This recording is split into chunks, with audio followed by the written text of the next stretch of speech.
normally we just have two legs when that's stool in recruitment. We have skills and we have experience, but actually if we put that third leg of motivation on that stool, then it becomes a lot more stable. Welcome back to Talent Hunters, powered by MRI Network, where each week we talk with the world's top talent strategists and executive recruiters. If you want to build talented teams that drive your company to big goals and big growth, then this podcast is for you. And now, let's join the conversation with today's episode of Talent Hunters. Ladies and gentlemen, I am Vince Holt, the host of Talent Hunters. Today we have Sarah Stones, the founder of Plain Sailing Motivation, located in Cambridgeshire, England. Sarah has over 20 years of experience in human resource and motivation coaching. She helps individuals and businesses achieve their goals by understanding and harnessing the power of motivation. Her approach is grounded in a unique blend of personal resilience and professional expertise, offering practical strategies that make a real difference. Welcome, Sarah. Hi, Vince. It's lovely to talk to you. Oh, I'm looking forward to this. Motivation is truly a passion of mine, so I'm going to love opening you up to find out exactly what your secret is. So let's start this out real easy. What inspired you to truly establish plain sailing motivation? That's a great question. So, as you said, I'd worked in HR for about 20 years, and I'd always gone into a job role, really enjoyed the first couple of years, and then always ended up thinking, I like my job, what's going on with it? I wouldn't admit it, but actually I was a bit bored. And I didn't realise that at the time. And then I'd apply for another HR role because it was what I did. And the same thing would happen. And then somebody said to me, well, Sarah, I know you've done lots of personality profiles, but I've just started using this profiling tool that doesn't look at personality. It looks at what motivates you. She said, let me send you one. Well, Vince, the minute I read the report, it was like I was sat in a whole room full of light bulbs, because it was my motivators, which have changed since then, because everybody's motivation changes as we go through life. But my top motivators were making a difference, learning, and thinking outside of the box and coming up with new solutions. So, of course, when you think about going into a new job role, all of those motivators were being really well met when I started a new job. And then after a couple of years of being probably a pain in the backside, saying, why are we doing this way, and let's improve this, and this didn't work very well, it would be like, actually I need a new challenge. And that was what really set me off on then thinking, why don't we pay more attention to motivation? It's so crucial, and it just makes such a difference. It really does. And boy, bless you for that. So, Sarah, so we can get the right context for what you're building here, how do you define motivation in the context of the workplace? So it's a bit like having a car. I was thinking about this earlier today. When we go out and buy a new car, we have a specification, don't we? And we want whatever it is we want on that car, we go and look for it. And in recruitment, we have, I don't know whether it's called the same in the States, but we have a job profile or a job description, and then we have a person specification. So if we've gone out and we've bought our car, or we've recruited the right person to the job, our car won't go anywhere if it doesn't have any fuel in the tank. And I don't know anybody who would start a job without a full tank of fuel. But actually, we need to know what type of fuel, and we need to keep refilling that engine. And we know what happens, and I hope you haven't done this. Touch wood, I haven't so far, but we know what happens if we put the wrong fuel in our cars. And actually, it's the same for humans. We need to have the right fuel. And I have yet to meet anybody with a high level of motivation and a low level of mental health and well-being. So if we are supporting someone's motivation, not only will their performance be improved or be more creative or think faster, all of the benefits that we get from being motivated, but they'll also will be supporting their mental health and well-being. Boy, you just open up a whole box of goodies here because you're absolutely right. Motivation can be both incredibly strengthening, but it can also be demoralizing. So, what's your secret of being able to identify how to motivate in the different scenarios? So it's about understanding which motivators are important for which individuals. And I'm sure you'll have read Dan Pink's book called Drive. Dan Pink talked about 3 different things that we need for our motivation. He talks about autonomy, mastery, and purpose. Now, the model that I use, which was developed by a gentleman called James Sale here in the UK, has identified that we don't just have 3 motivators. We actually have 9 different things that motivate us.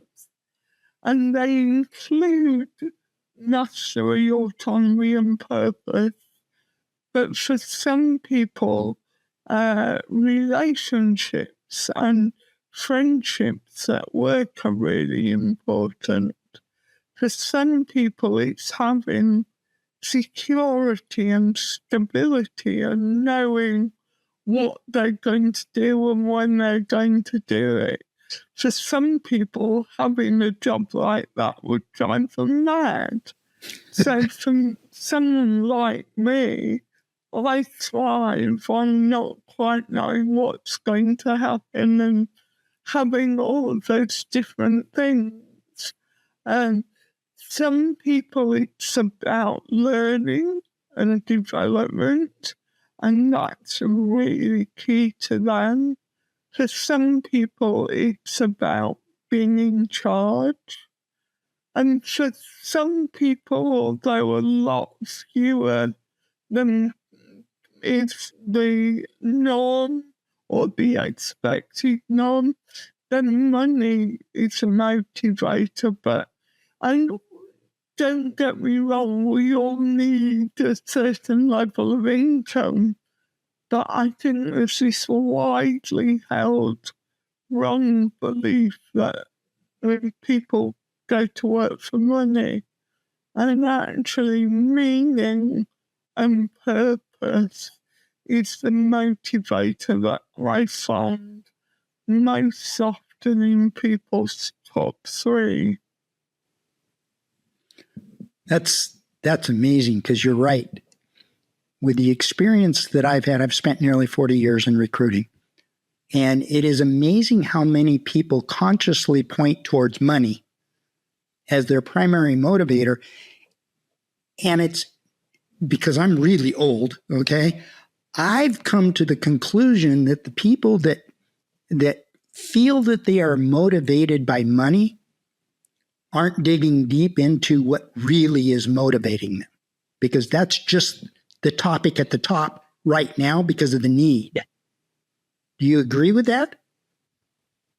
So, yeah, I think for some people, money is a really important motivator, but it's also about where that drive first come from. So, I've profiled a few people recently that have worked in the public sector, so not somewhere where you would expect someone with a high money motivator to work. However, they are really secure in those roles. They've got good benefits and pensions.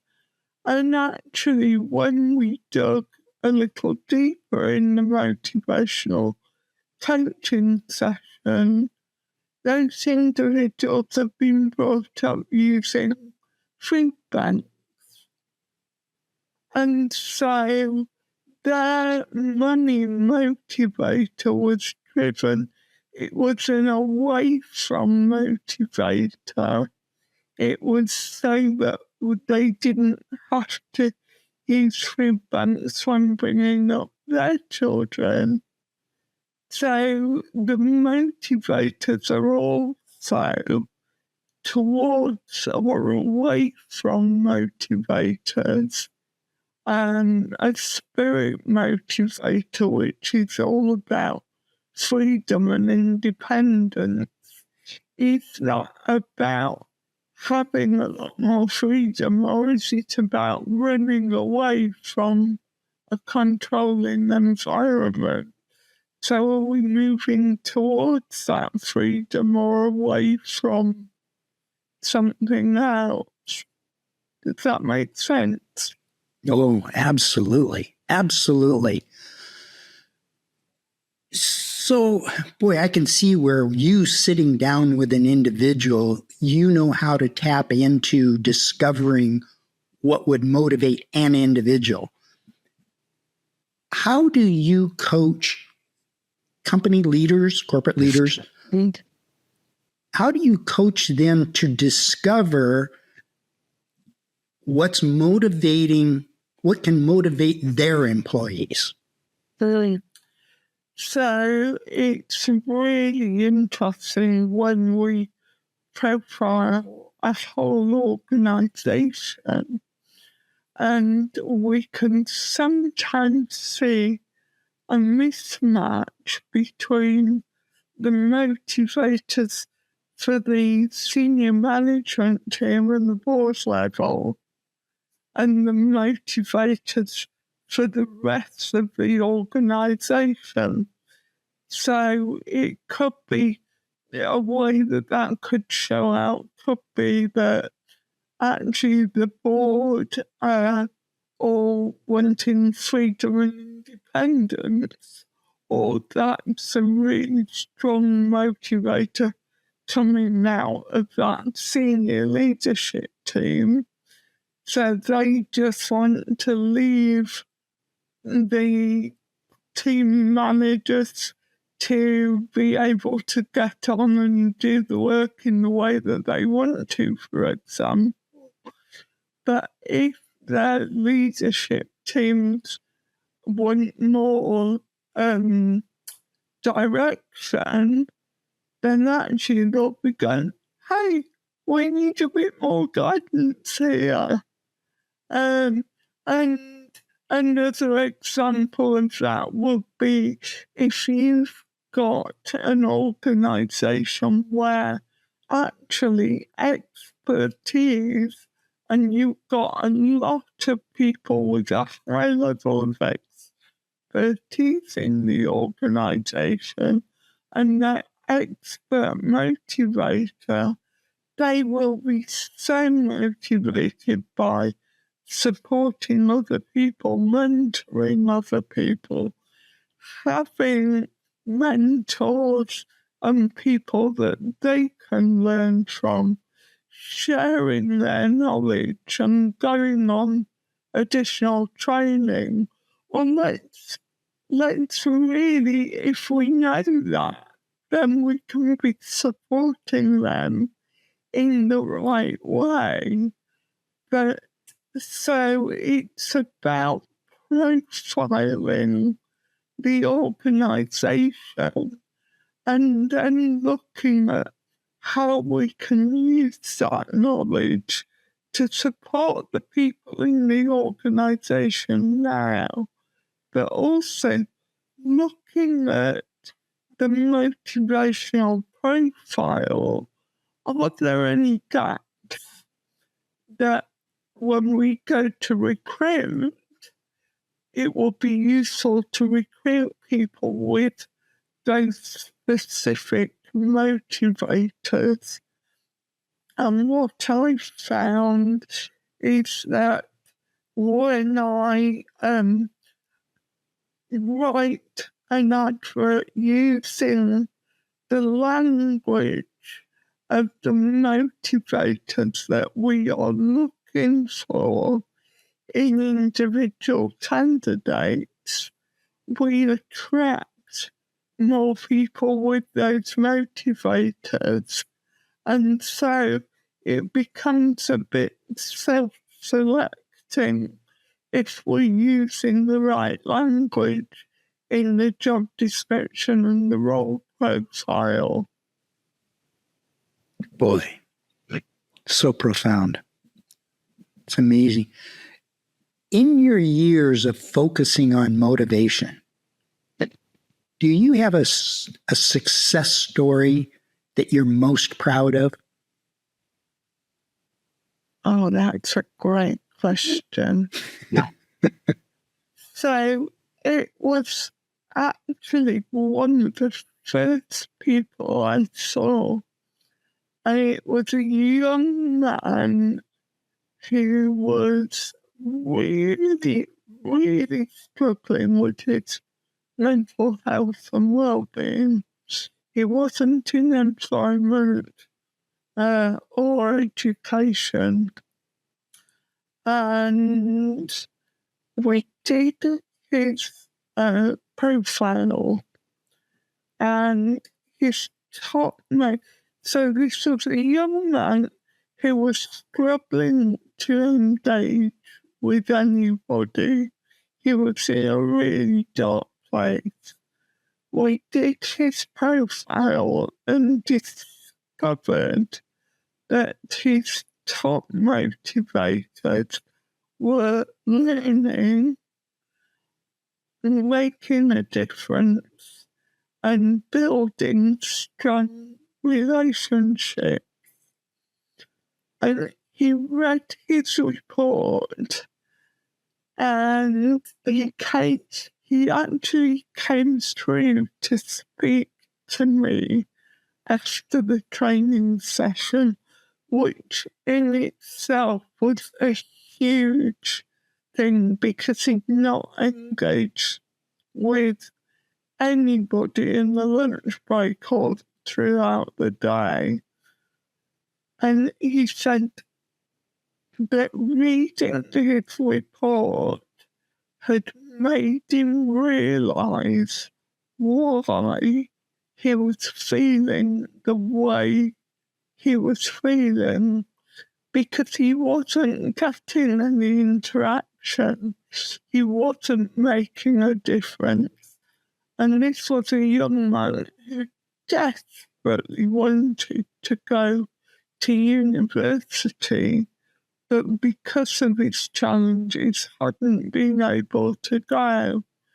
And so the charity that was supporting him then helped him by supporting him to come into the office where he knew the people that were there. And then he was making a difference because he was volunteering in the office. And he then went off to university. Oh my gosh. And I think that is, so many people use the word, it's validating when we talk about a report, because it explains why they are the way they are and why we do certain things. You know, you're opening up the skies to me, because true motivation has to come from within.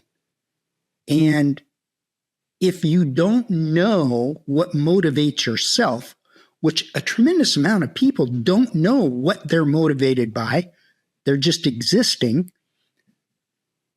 you've got a little bit of a tool that can help somebody understand themselves, as well as the person that is coaching or leadership or whatever can understand that person, so they're working together to a common goal. Do I understand what you're saying correctly?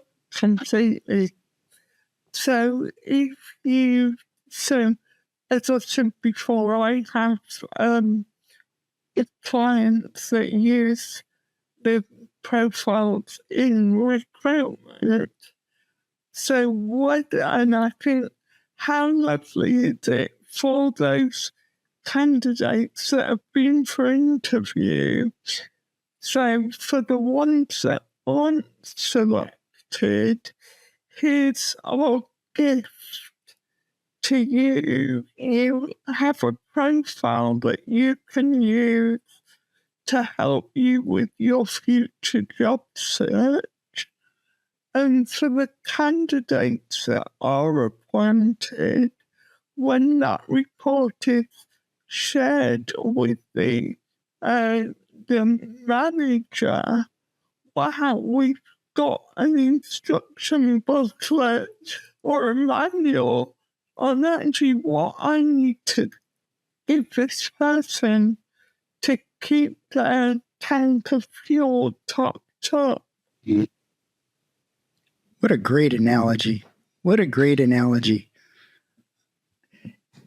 And you can flip that script to the clients themselves, because what I've run into with clients,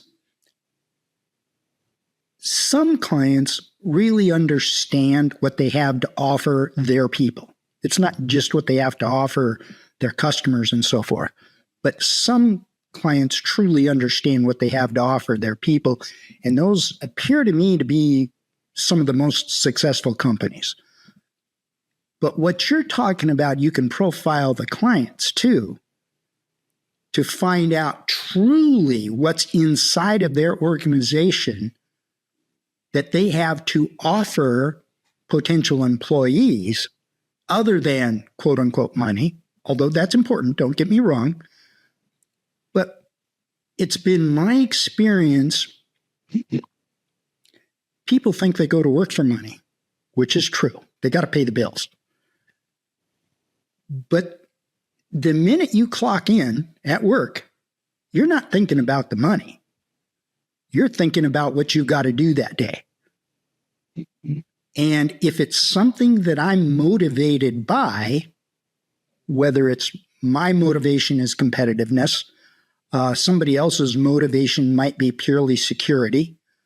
Like you had mentioned, there's so many different personal motivators out there that if a client can figure out what's inside of their organization that's good for the candidates, and the candidates understand what they're looking for in a company that truly is their passion, you've created an absolute chemistry for success. Yeah. Did I encapsulate that okay? It really is. I now think about recruitment as a three-legged milking stool. Do you have those in the States? I'm sorry, I didn't hear that part. The little stools with three legs that they used to use for milking. So normally we just have two legs on that stool in recruitment. We have skills and we have experience. But actually, if we put that third leg of motivation on that stool, then it becomes a lot more stable. Sarah, that's such a great analogy as well. The three-legged stool, skills, and what was the second one? Experience. Skills and experience. And if we could add motivation to both sides of it, you're sitting on concrete. Yeah. And that's success. Yeah. Sarah, you've got a wealth of wisdom around motivation. How can our audience find you? So I'm on LinkedIn and my website is plainsailingmotivation.co.uk. Okay. So for our audience, that's plain sailing. That's PLAIN, sailing, SAILING, motivation. They can find you on LinkedIn LinkedIn on that way. And then, of course, Sarah Stones. They can find you personally on LinkedIn. Yeah. Yeah. Sarah, I want to thank you so very, very much for coming on here. Motivation is a passion of mine. It really is. It's something that I'm a firm believer you can't motivate the unmotivated.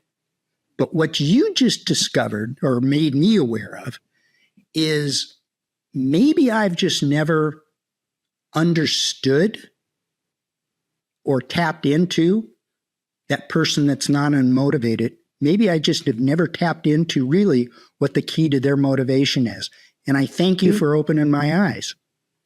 That's all right. I've really enjoyed talking to you, and I do lots of professional speaking around motivation as well. So, yeah.